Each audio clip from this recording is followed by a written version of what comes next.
Good afternoon, YouTube.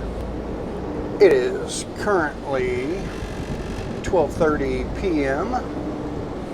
Thursday, June 9th, and it is a partly cloudy 87 degrees here in Albert Lea, Minnesota. I stopped at the Petro to get some fuel. I put in $1,000 worth almost, and got me just a little bit over 3/4 of a tank. The pump actually wouldn't let me go over $1,000 in fuel, so I cut it off just before 1,000. But then I topped off my def, and that put me over 1,000. But it's a pretty nice truck stop up here. I've stayed up here once before, and I came up here on a Sunday, and to my surprise, it was very busy on a Sunday. And I got here early, and there were only really a handful of parking spots left. So if you're gonna get here, or if you're gonna stay here, or planning to stay here, get here a little early, because it does have a lot of parking, but man, it filled up. They got a pretty good looking restaurant. I haven't tried it yet. I've only eaten the McDonald's, but they do have a pretty good looking sit down restaurant. I might have to try it if I'm up here next time. I was going to try it today, but I decided to just really get my food and go, to be honest with you. Just wanted to get on down the road. I picked up a load this morning in Winstead, Minnesota. It's about, I don't know, 100 miles to the north of here, roughly. And I picked up it's a load of shelving units, basically. They're the big shelving units that like Walmart and everything would have in their stock room, and that they would keep their goods on. And I'm taking it to Morton, Illinois. I actually got there yesterday to load, but I got there a little late. My broker had a little trouble finding me a load for me. So I had to sit all day yesterday, and I didn't get this dispatch until, gosh, it was like 2:30, 2:45, something like that in the afternoon. And they stopped loading at 4 p.m., which is when I arrived, and they politely asked me if I could come back today, and I politely said I could. So I stayed at a little truck stop about 5 miles away. It wasn't nothing much. It was, they had some of that warming case pizza, some of the pizza they keep in the warming cases, and they sell by the slice, but it had been sitting around a while, so it wasn't very good, but it was dinner, whatever. But yeah, this week was going to be a really good week, man, too, because I had a pickup and a delivery on Monday, and then was able to pick up my lumber on Monday as well and bring it on up to Lakeville, Minnesota. And I was supposed to get a load right after that on Tuesday morning. And man, if I can just keep hustling, drop off a load in the morning, pick up another load before noon, man, I can just keep hustling and have a good week. But my broker had gone through another broker to find my load after Lakeville, and when I pulled into the shipper, they looked at me kind of funny. And when I told them what I was there to pick up, they informed me that load had actually gone out on Monday. So yay me, I didn't get a load for Tuesday, but that's okay. Crap happens, and I don't let it affect me negatively, because really, honestly, there's nothing I can do about it. So I don't get angry at much. Because like I said, just once it's done, there's nothing I can do about it. It's beyond my control, So I went and sat all day at a truck stop. I actually had a good dinner at a restaurant called Maynard's, and it was in Rogers, Minnesota. And man, it was good. I had their fish and chips, and man, it was good. Then I went to see Top Gun 2, and I'm highly satisfied with that. The restaurant that I walked to was only about, probably a little bit more than a quarter of a mile from the TA in Rogers, which is where I stayed. And on the way was a movie theater. So I decided that I would take in a nice dinner and see the movie. It was a very, very good movie. I really liked it a lot. Now I understand what all the hype is about it, because excuse me, because I've seen a lot of people posting on social media, that they've seen it and it was worth the wait, yada yada, and it really was. It was really that good. But in any case, so that was my trucking for this week. My trucking update for this week. What I have now, like I said, is a bunch of storeroom shelving. It's really light, but it takes up a lot of space. But anyway, so I made a couple videos ago about, the day in the life of a cop, and talking about stressful situations and all that. Well, what I didn't include was sometimes it's the cop that introduces the stress, okay?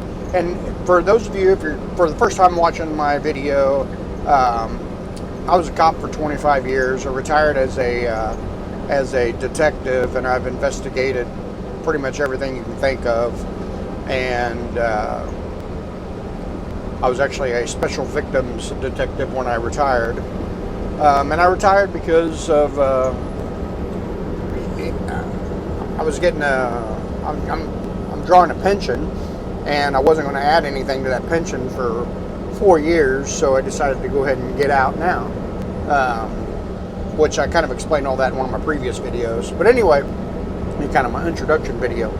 But anyway, so what I didn't talk about the other day was sometimes the cops actually introduce that stress, or they bring it along with them. And excuse me. What got me thinking about that is I saw about a 5-minute video, I think. It was just a clip of a deposition of a cop. And just from looking at the clip, it looks like he's probably being sued for making an unjustified stop or taking some other kind of unjustified action. And what it was he apparently stopped a guy for carrying a firearm because he thought he was in violation of the law. However, the activity that the guy was doing apparently was an exception to that law. And I want to talk a little bit about that kind of stuff. So basically, if the guy would have been doing the same thing in a public park, or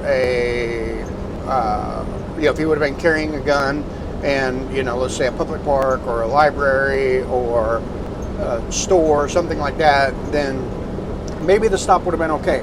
But what he was doing was he was fishing.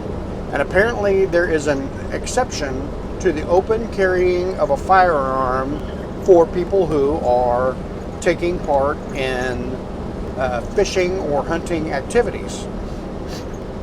So in any case, what I got from the 5 minutes that I watched, and the whole deposition is like an hour and a half. I'll probably sit down and watch it one of these days just to see what it's about. But anyway, the cop stopped him, believing that he was in violation of the law, and didn't realize that fishing was an exception to the law. And what I want to talk about is really about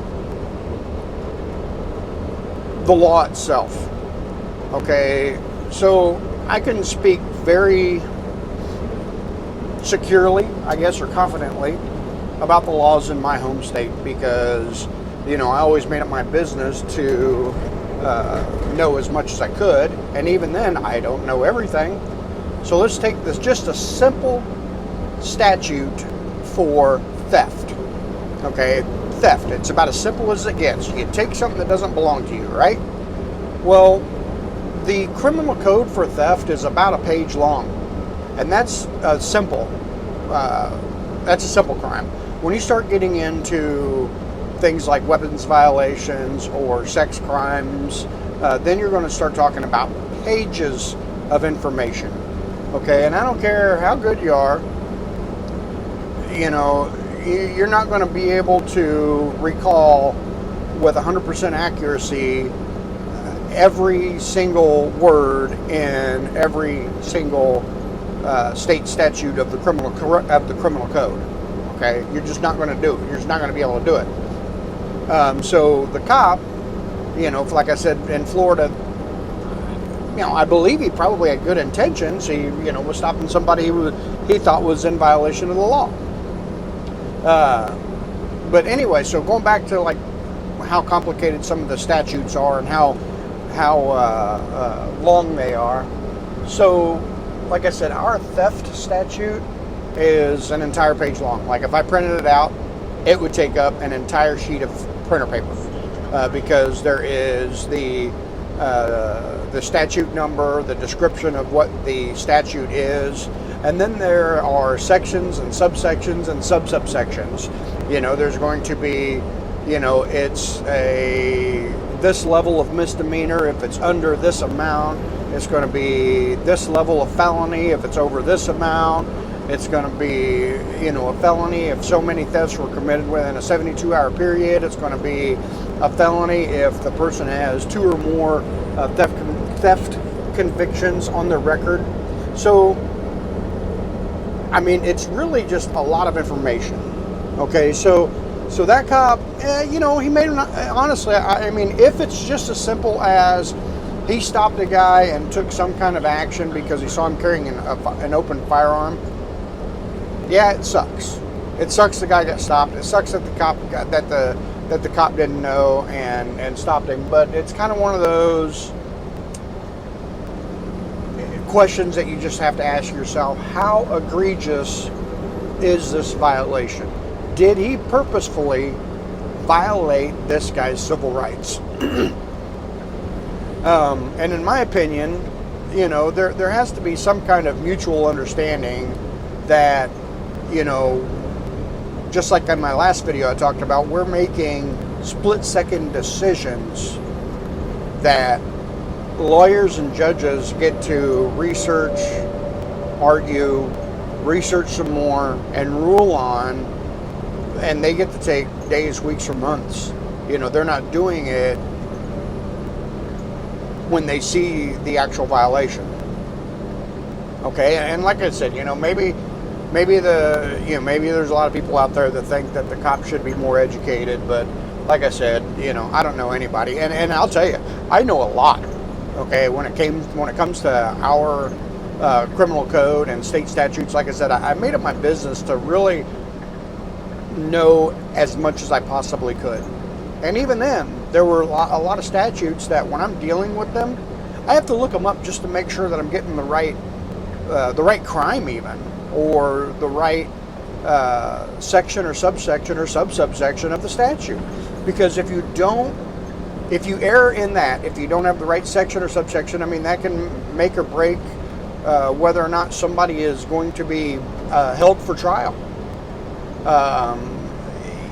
So, and even me, I don't know everything. Like I said, I would refer back to my statute books almost every single time I was dealing with a weapons case or I was dealing with a sex crimes case. Those are the big two that I seem to be able to remember right off the top of my head, that I had to break out my statute book almost every time.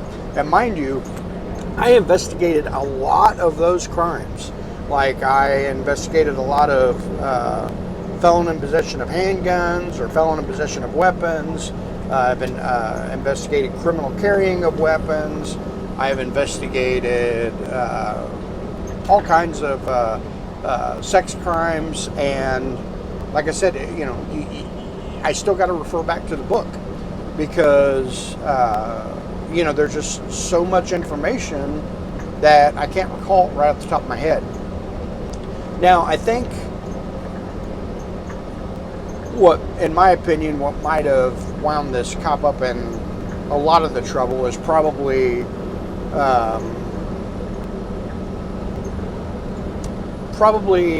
what he did after the encounter, would be my guess. Which, if he thought he was right, then arresting the guy probably would have been what he thought was right. But like I said, and he honestly, he still has to answer that, because if we're wrong like that, we do have to answer like that. And I've been in debates with other cops and other cops that I'm friends with and cops that I've worked with about whether or not something is illegal, because sometimes we just don't know. One of the bigger debates I got in one time was I debated with a group of detectives because they thought it was illegal to carry a prescription medicine in any other type of container than its prescription bottle. Well, I informed them that they're wrong, because basically, in my city at one point, prescription fraud was a pretty big deal.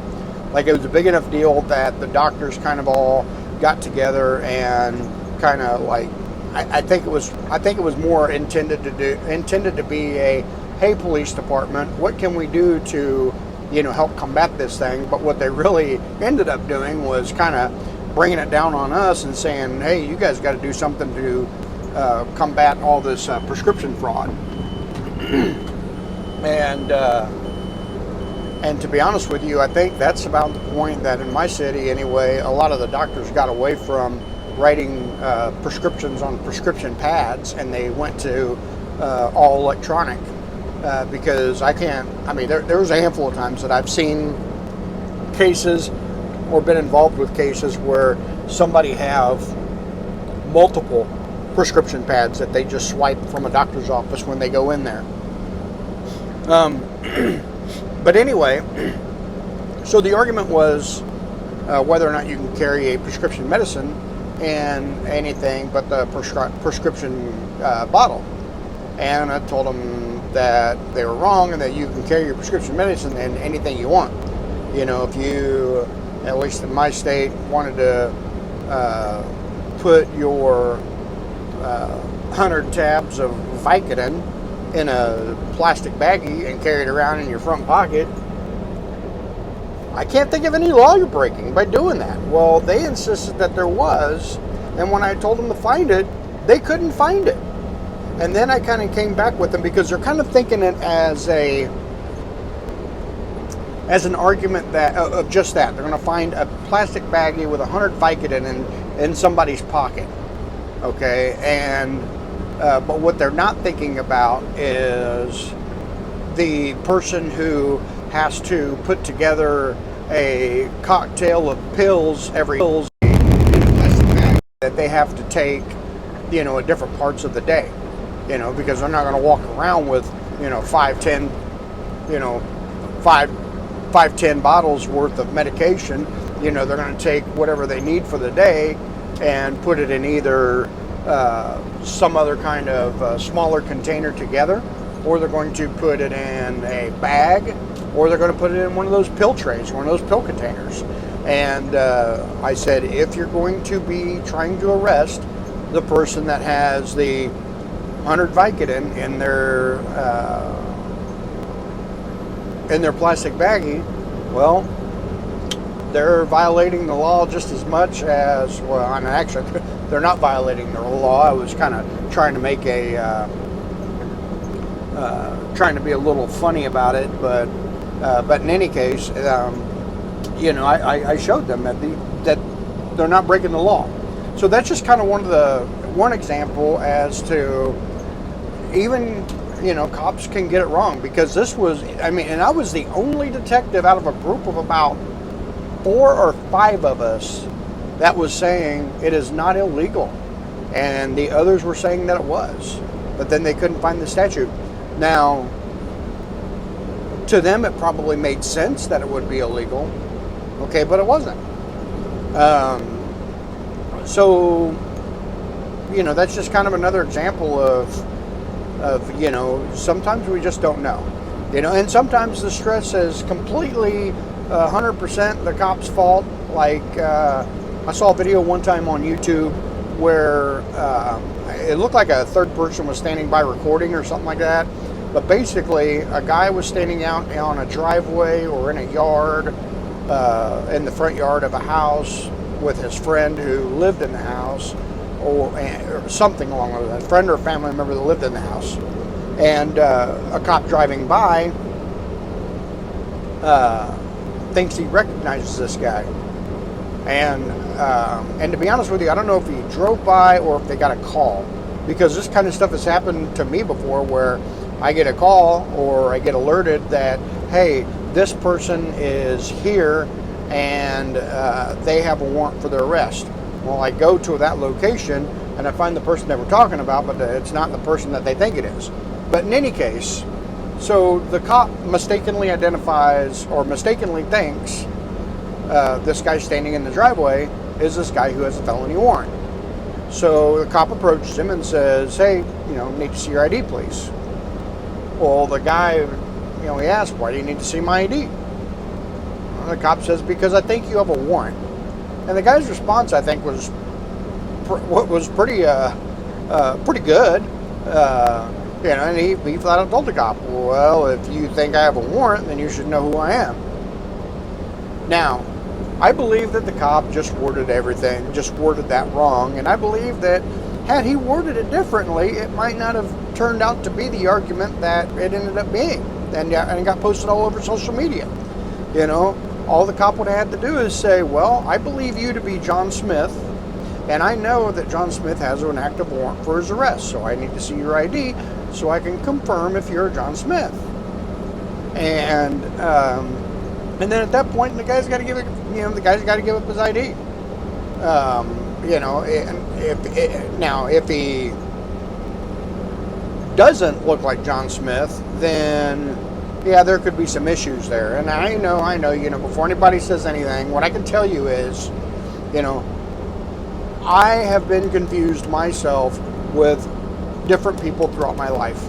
I've had numerous people come up to me and ask me if I was their son's ROTC commander in high school, at the high school. And I've told people, no, that's not me. I've even had people ask me if I was sure. They're like, hey, aren't you my son's ROTC commander at the high school? Nope, sure ain't. Are you sure? Well, yes, I am. I'm pretty sure I'm not an ROTC commander. But anyway, and I also work with a detective. Man, I'll tell you what, he and I could convince a perfect stranger that we're brothers, probably even twins, to be honest with you, especially if you put us both in uniform. Holy smokes. I had so many people, especially kind of late in my career when we worked together, that would confuse us so often. I mean, it was pretty bad. And then I had there was another cop who shared my last name, and for years people thought he was my dad, and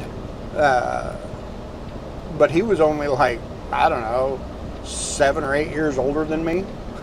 And even as long as 1 year ago. So this is somebody that knew him all his career, because he was the same age as him, but he confused him and thought that he was my dad. Like, he told somebody that this guy was my dad, and he wasn't. But anyway, so that's kind of what I wanted to hit in on, or hone in on there, was that sometimes the stressful situations is brought on by the cop, and it is what it is, and you just got to kind of deal with that kind of stuff when it happens. And but like I said, I also think there has to be some kind of a little bit of understanding that the criminal code is actually pretty complicated. Like, there is just a ton of information, and to be honest with you, I think it's more information than what anybody can recite verbatim. But I'm going to go ahead and leave you guys with that. If you like my videos, hit that like button, hit that subscribe button, whatever.